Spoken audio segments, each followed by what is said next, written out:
They write that the public scholar and practitioner produces work grounded in her discipline, encompassing different forms of knowledge making about, for, and with diverse publics and communities. Through a coherent, purposeful sequence of activities, it contributes to the public good and yields artifacts of public and intellectual value and artistic value. And we are so honored, Judy, to have you with us. Thank you.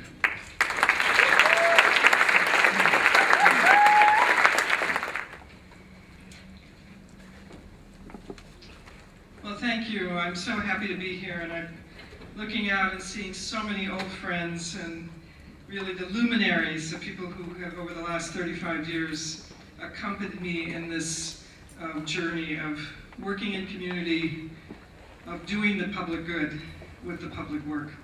So my greetings to all the artists and all the scholars. And I want to also acknowledge our sponsors today for this conference and for the opportunity to address you, for gathering so many practitioners in the field of community cultural development and engaged scholarship. It's a pleasure, and I'm happy to be able to speak to you. I'd like to begin my talk today on engaged scholarship with a simple idea. That is a kernel that seeded my life's work and the work that I have been engaged with over 32 years with the Social and Public Art Resource Center and 12 years in engaged scholarship with UCLA. And that is that the land has memory. And that if we actually learn to listen, we can hear it. That memory is embedded in place, and that as artists, scholars, and educators, learning to put our ear to the ground to listen and to understand the spirit of place is one of the most important of all creative and life-affirming activities. Ray Whitman, an American artist, said it best when he said, "Scientifically cohesive, I am the atoms, molecules, blood, and dust of my ancestors, not as a history, but as a continuing people. We describe our culture as a circle, by which we mean that it is an integrated whole. It is a circle of my traditions and experiences that allows me to be a human person." And he adds, not just human to other humans, but to all living things and other forms of life. For me, it has been the basis for the creation of public monuments. Of course, learning to listen is more difficult than it seems. Think of your own personal relationships with colleagues, for example. Think of it, relationships with your partners and friends. But if we succeed, we can challenge the cycle of colonization, gentrification, global warming, anti-historicization of our landscapes, and most importantly, of our minds. What I want to speak about today is the creation of sites of public memory in a city that disappeared its indigenous, mulatto, and mestizo roots, and the creation of public monuments that recover the lost stories of indigenous and immigrant people. The stories I will tell you today come from the land and from the people. I want to talk about how my students have been collaborators in the process of the recovery of these stories. And my story will begin with the river. I grew up alongside of the Los Angeles River when it flowed with water. I'm an Angelita, born in the City of Angels, or more accurately, el pueblo de Nuestra Señora la Reina de los Ángeles de Porciúncula, or as we like to say here, LA. In the neighborhood I came from, it was always LA, and that's Watts. LA is a city of nations. Despite where we come from, with our myriad of cultural practices, we commonly hold that memory is embedded in place. It is evident in the appearance of flowers and candles and makeshift offerings and altars that appear where someone has lost their life or an important event has happened. These markers mark the places where significant events have occurred. We as humans feel the need to stand where important historical events happened, to understand the event, to feel the story. It's very common across many cultures, and on our city of nation, Los Angeles, we see it evident daily as we pass through the shifting languages and cultural markers of our city. The memory of this land begins with the river, as it does with many great cities around the world. Flowing through the heart of the original Pueblo, the river was the lifeblood for the people. People have lived, worked, and followed their dreams along this river.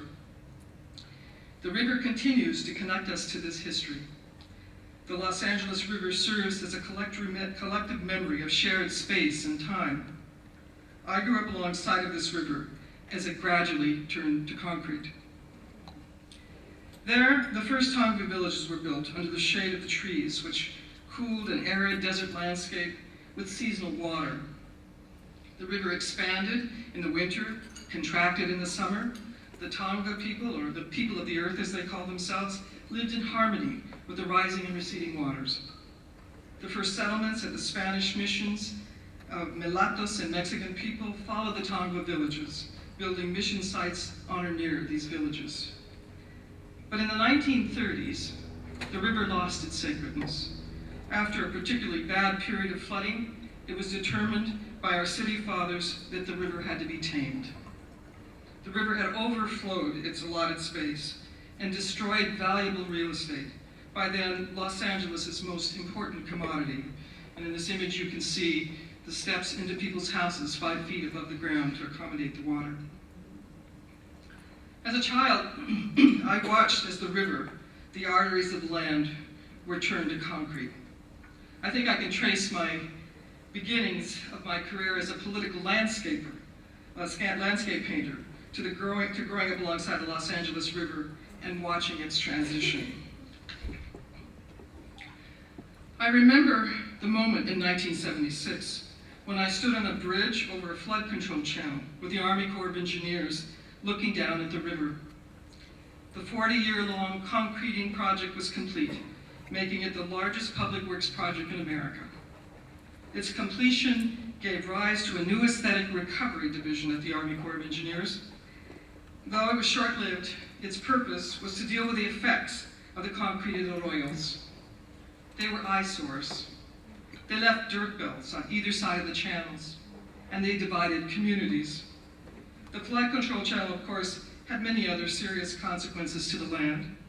The concreted rivers carried runoff water swiftly to the ocean, bearing pollutants from the city streets, affecting the Santa Monica Bay, and depriving the aquifer of water, replenishing through normal ground seepage. In a sense, the concreting of the river represented the hardening of the arteries of the land. It created dis-ease in the land. What I saw was this metaphor. The hundreds of miles of concrete conduits were scars in the land. They recalled the scars I had seen on a young man's body in a Los Angeles barrio. This young man was my friend. His name was Fernando, and he was my mentee. And he suffered multiple stab wounds in gang warfare. I asked him one day how he was feeling about the attack. He said, "My wounds are healing, but every time I lift my shirt, I see my body as a map of violence." So together we began to design transformative tattoos in an effort to make the ugly marks into something powerful and beautiful. That day, overlooking the channel, I dreamed of a tattoo on the scar where the river once ran as a metaphor for healing our city's divisions of race and class, and proposed the Great Wall of Los Angeles. In those days, I dared not speak aloud the words I'm saying today, that the concreting of the river was an act of violence. It was an act of violence against the earth, and healing was needed for both the river and the people. For 12 years, 400 young people worked on the recovery of their histories, practicing a connection to each other across racial, class, and gender differences. We worked to tattoo the scar where the river once ran there in the San Fernando Valley with images that would remember our dismembered histories. Lifelong connections were made between us all. I was a participant as well as an artist initiator. The vehicle for this was art. The result was the longest mural in the world. It was apparent to me then, as it is today, that this decision to concrete the Los Angeles River would affect the people of the city for generations to come. In subsequent planning and development decisions, and perhaps in a spiritual discord associated with the land. A relationship exists between the disappearance of the river and the people. If you can disappear a river, how much easier is it to disappear the history of a people?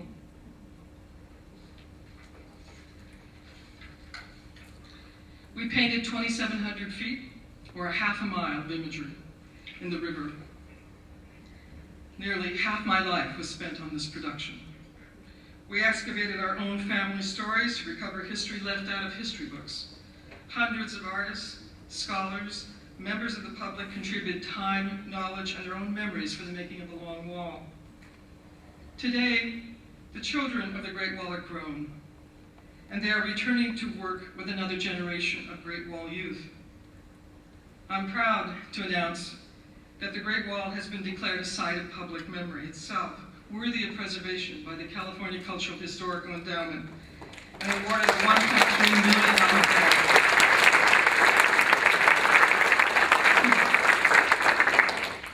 And this story, the 30-year-old story of a making of the Great Wall, will be preserved.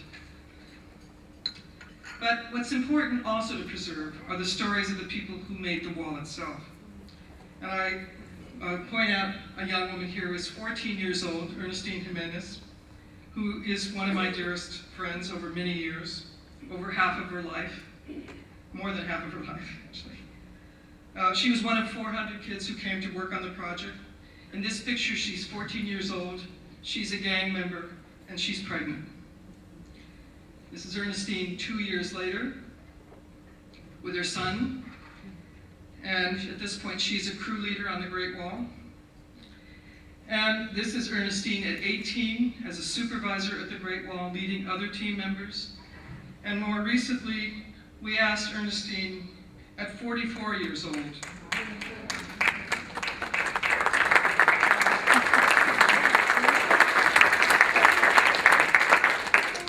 about the meaning of the Great Wall. And this is what she said.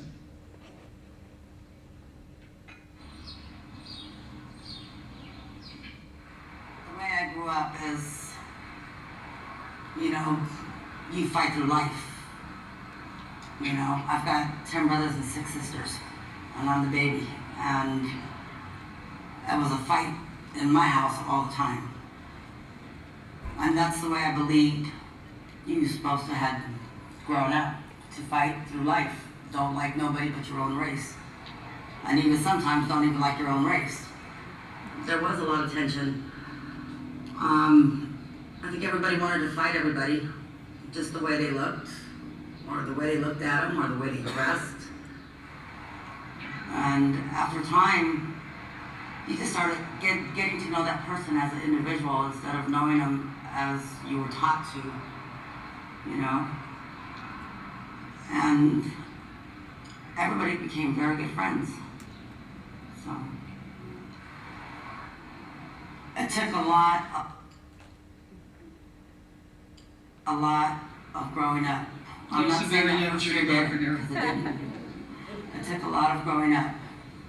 But I made a lot of friends through the 4 years, and every year I understood something else. Every year.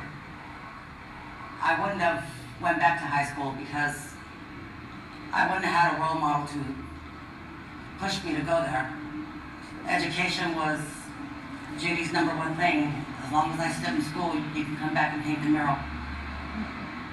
And that's what, even though I got in trouble in school and fought and everything, that was my #1 goal. I wanted to come back. I had to come back. What really kind of freaked me out though is when I met the people that, when we painted the mural of the Holocaust, and I met the people that had the tattoos on them, that kind of blew my mind. That made me cry. Because I know there was another world that was harder than mine. and I just really felt for it. This mural opened my eyes so much.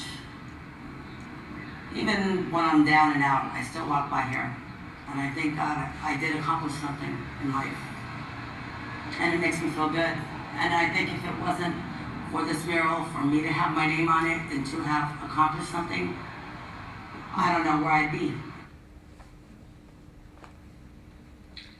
Today, new segments are in process, where they're about drawing the relationship between the river and the people. These designs are being proposed by my UCLA students in the new digital lab that I'm going to talk about shortly. Students who were born in the 80s are interpreting the 1960s. This is a virtual rendition of their designs posted online for public response, providing students and the public the ability to view their pieces in a virtual wall that's constructed actually through digital processes, and allow people to respond to them and see them before they're actually made. So we've widened the circle of dialogue, created the possibility of people coming online to respond to the Great Wall and propose additional images as we move forward, giving another generation the opportunity to be participants in the construction of their history. A new interpretive bridge is proposed for the site, and yesterday I viewed photographs coming in from the site as the old bridge that has literally been not passable for the last 10 years was removed, and the space was made for what we're calling the interpretive green bridge. Will go over the Great Wall. It's partially composed of debris from the river.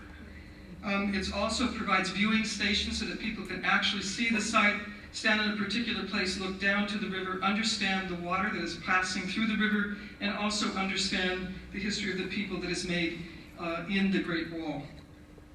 This is visualizing the connection between the history of the river and the history of the people, linking environmental history and social history. We at Spark are putting another generation to work on reclaiming our history and tattooing the scar where the river once ran. The Great Wall is being passed on to a new generation. I learned many things at the Great Wall, and perhaps one of the most important things was that the greatest classrooms were not necessarily in schools. The river became my classroom. Actually, most of my teaching and learning has not been in classrooms at all, nor has it been called education, but instead art and community transformation. I guess, perhaps, as a product of the LA City school system, I had an aversion to classrooms. My classrooms were a low-income housing project, the agricultural fields of California, where Mexican immigrants labored, and the most impoverished streets of Los Angeles. The painting of the river led to many other projects, and this is really the focus of what I want to talk about. Spark created models that were widely duplicated. The youth recovering their history, gaining dignity by telling their stories to others in whatever language they speak, including those that do not include words, but instead visual iconography and performance. What you're seeing is the map of Los Angeles and the murals that were sponsored by Spark over the entire city. Over hundreds of works were produced in the Great Walls Unlimited program, the Neighborhood Pride program, that sponsored artists and youth to work together to recover stories in their communities and to beautify some of the worst blighted areas in the city. All of these places are sites of public memory. And another model that came from the Great Wall, a 16-year-old said, we should take what we've learned in working in community relations from the neighborhood to the global, and we should actually support a piece of the wall moving around the world. Actually, their idea was that she wanted to put it on a boat, and then we would move it, we'd all get on the ship and we'd travel around the world. And we would, I think there was too much water going on in that channel. So that we could, in fact, train people to know what we had learned working with each other on an international level. So the World Wall was designed to travel as an installation work, to add a work in each country to which it traveled, And actually now it has 9 additional works from all over the world. This is its installation in Gorky Park, and it's continuing to move. At this moment, we are producing a new work from Canada. The work is called, working title is called The Inuit Sent Us a Canary, and it's talking about the issues of global warming and the extraction culture of Canada. The artists are working at the moment in the apex of change in their countries and adding works. We have works from Palestine and Israel collaborating, from Russia, from Finland, from Mexico, many works in the process of being produced. But what I want to focus on today is my work with the university through the formation in 1996 of the UCLA Spark Cesar Chavez Digital Mural Lab, a collaboration between university and community. It is housed in the organization with which I've been affiliated for 32 years, the Social and Public Art Resource Center, which is an old jail. In this site, this is the site where I teach, and this is also the site where I do my research. A little bit about the origination of this collaboration. In 1993, students led a hunger strike at UCLA. What they asked for was the support for Department of Chicano Studies. It was an extremely contentious battle, and the outcome was the department in which I'm now affiliated. And for the first time in my years as a university professor, my community practice and my university teaching came together. And in this facility, I have been able to bring students into the 21st century with new techniques that would actually continue the reclamation of story. Sitting with students in a tent on UCLA on the 14th day of their hunger strike, they said that I listened to them talk, and they said what they needed to prepare them for the future was how they could work in community.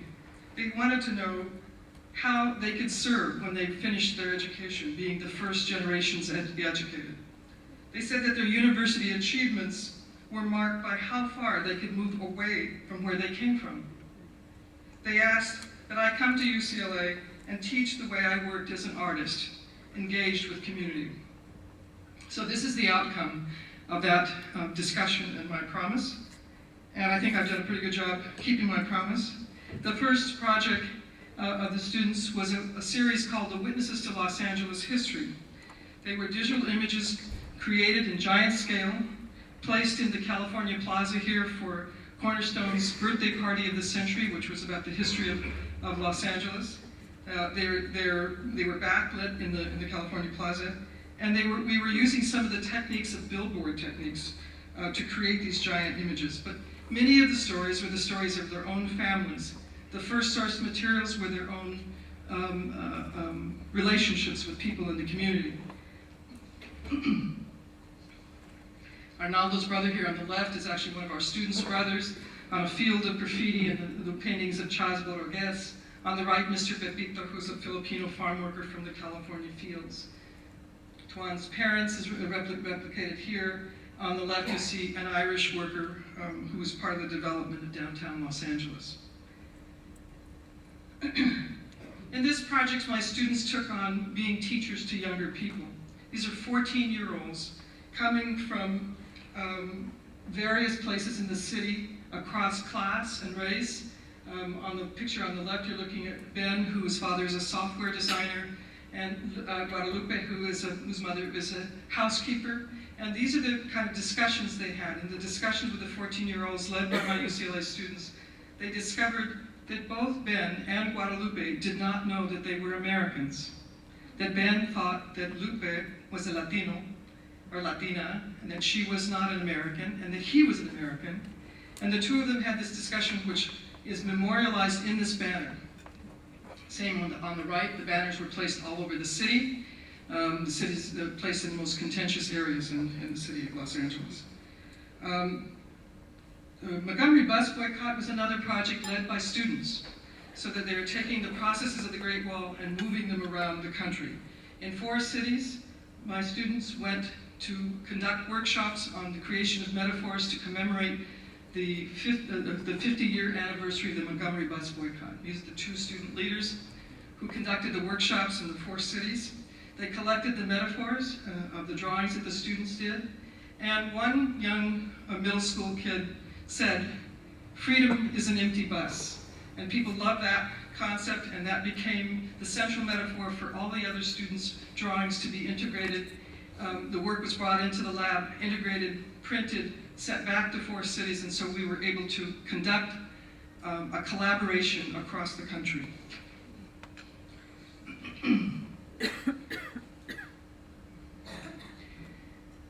The research facility has also advanced new techniques in the making of digital giant scale works. And this is another project of the research facility, and it's called La Memoria de Nuestra Tierra. This is the memory of the land. And I guess the story begins with my grandmother. And this is the first time in all the history that I was making these works that I ever told my own story. And it was quite an interesting journey. This is Francisca. This is the woman who raised me. I'm certain that my notion that the land has memory came from her. And this whole piece is actually about her story and her migration into the United States. And the thing about Francisca was that in her world, everything had its place. Even St. Anthony had a job, the patron saint of lost things. The story lore, the family lore, is that my grandmother Francisca took St. Anthony and hung him by a rope in a closet and kept him there for 5 years. I didn't know that this wasn't Catholicism.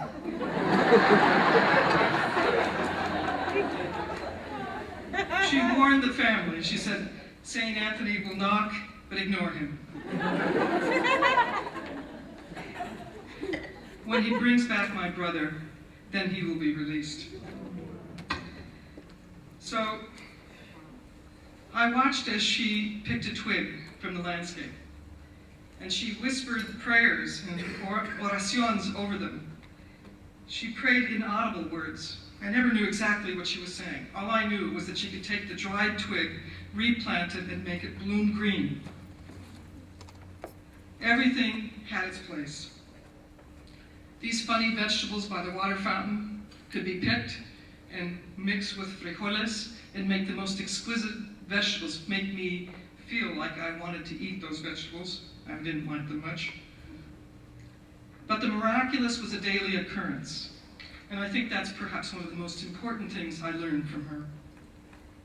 It's partly why I developed this concept of what a public artwork should do. It's from the idea that memory is somehow embedded in place that reaches across so many cultures that I derived this mountain. It's a conceptual model of the excavation of memory in a public place. It's a reminder for all of us that history does not begin when you arrive. If you look at the base of this, you see the inherent nature of the site. Let's say that it's Guadalupe, California, a place that I spent 2 years working with the farm workers. Is the inherent nature a valley formed by a glacier, making it one of the most fertile valleys ever in the world for growing of fruits and vegetables?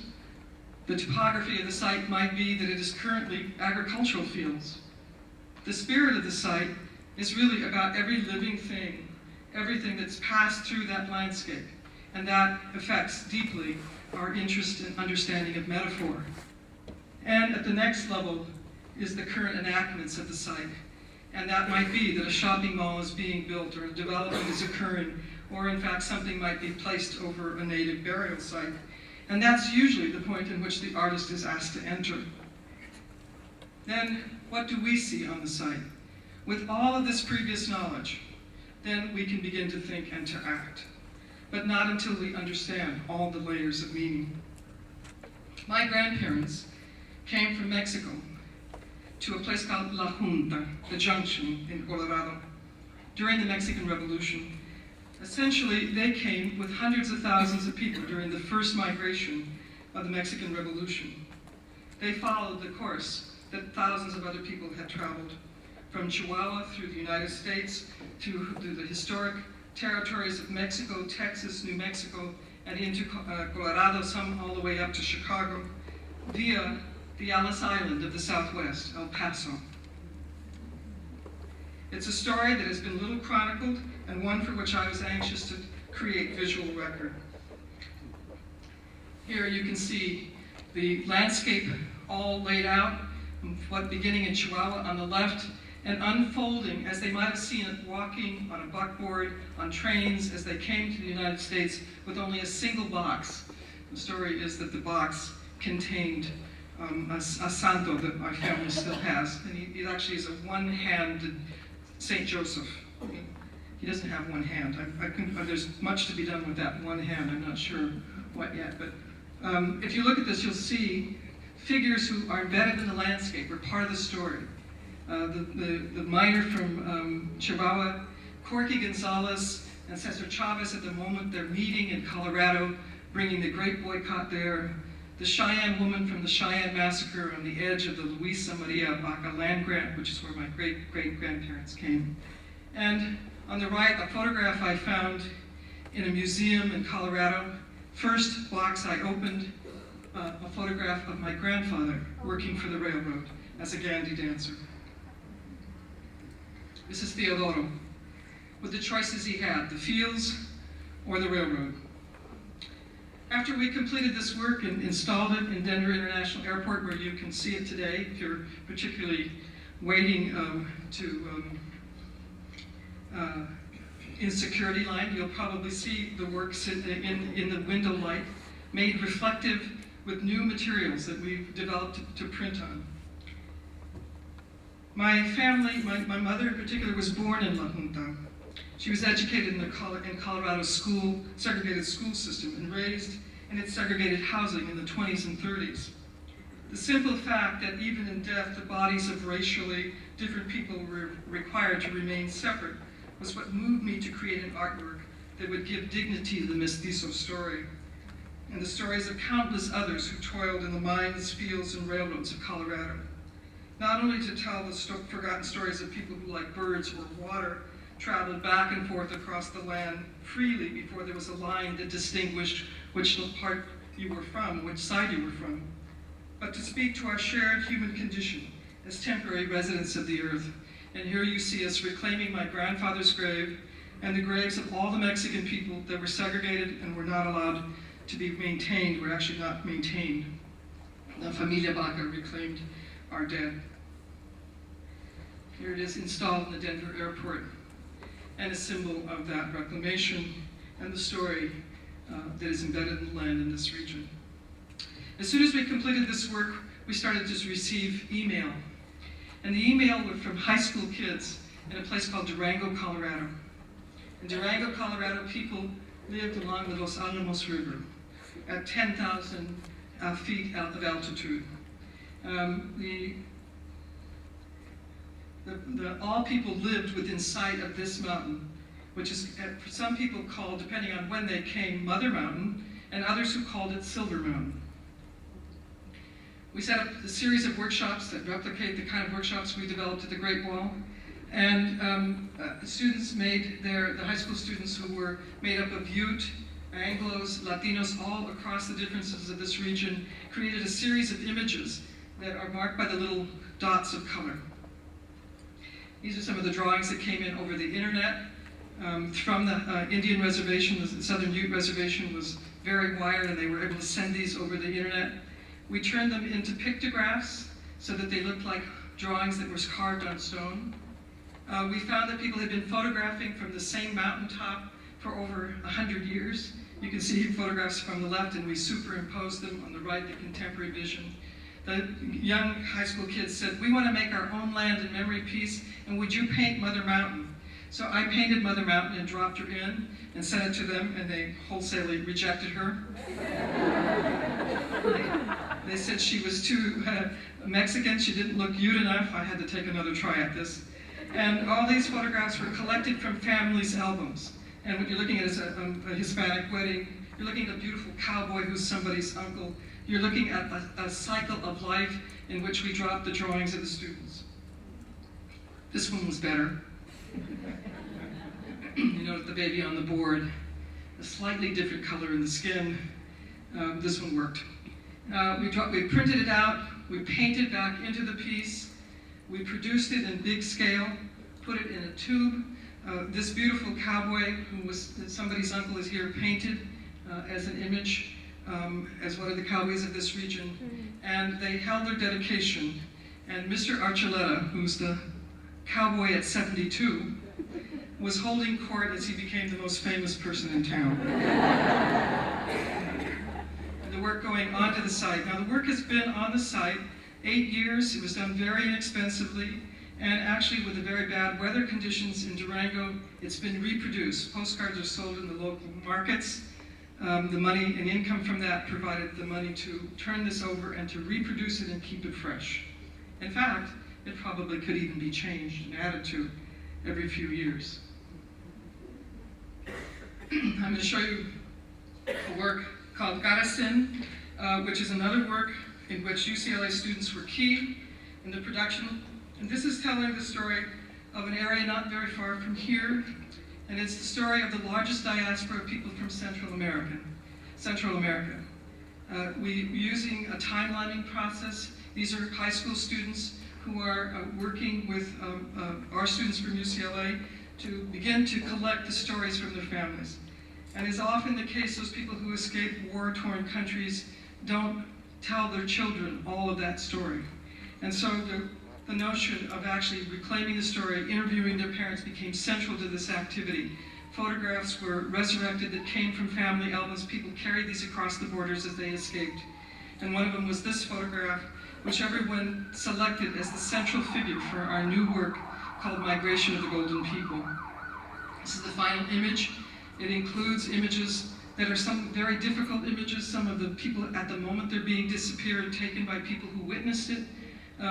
The central figure is the young woman with her child against the paramilitary in riot gear.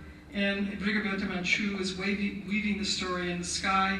And we're looking at a saving tree, and all of the elements very carefully orchestrated and chosen by the members of the community to be included.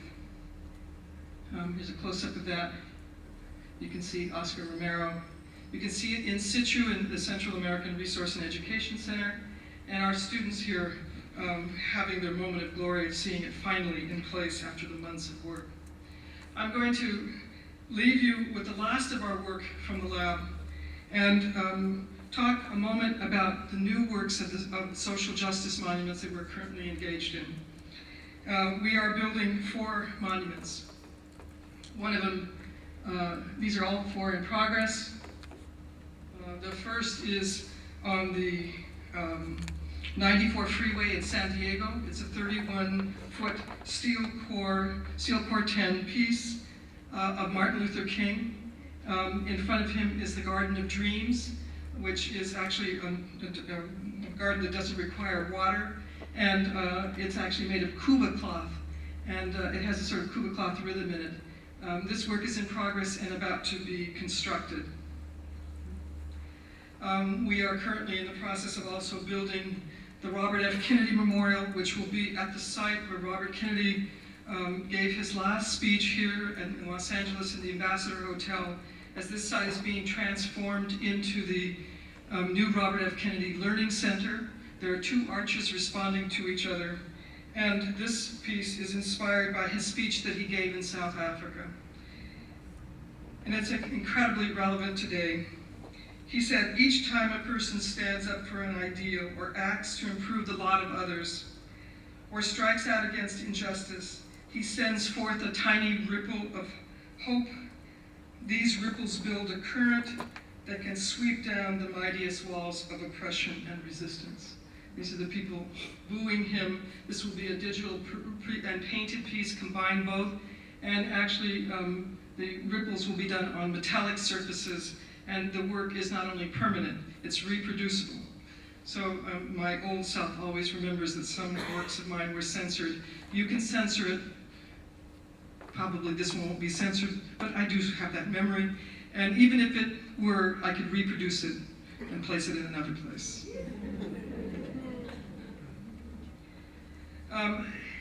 2 weeks ago, we had the pleasure of seeing 6 years of our work come to fruition.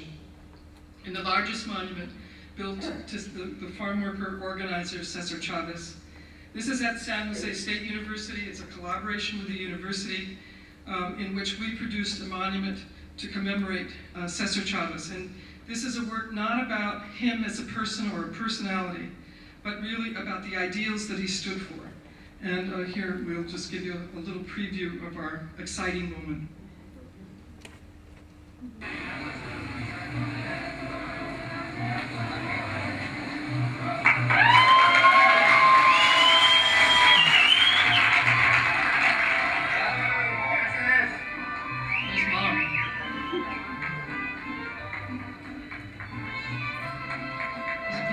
Bishops that marched with Chavez.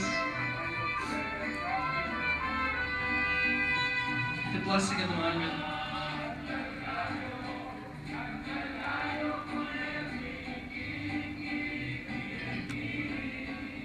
Byzantine mosaics.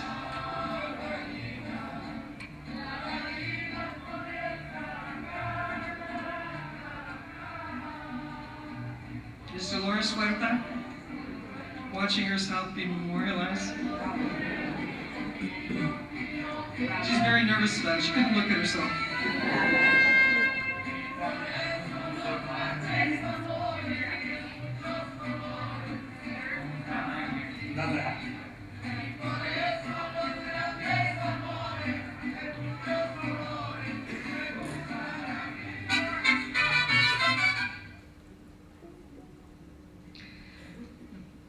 So, I want to leave you with these images.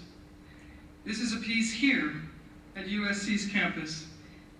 It was the first Memoria piece that was done with USC students. And the piece, La Memoria de Nuestra Tierra, Los Angeles, is an excavation of the land.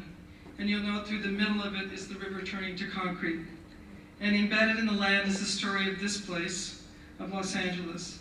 Hammered into the back of the figure who's coming up out of the land is the border fence as it's just beginning to be built. And it is living here in the Topping Center. And sort of ironically, it turned out to be the staging area for most of the workers who clean and repair USC. So they come in at night, pick up their buckets and their cleaning tools, and they do it in the presence of this form. And on this figure, these figures. On the right, you can see out of the blood of the figure comes the history of much of the movements for social justice in this region.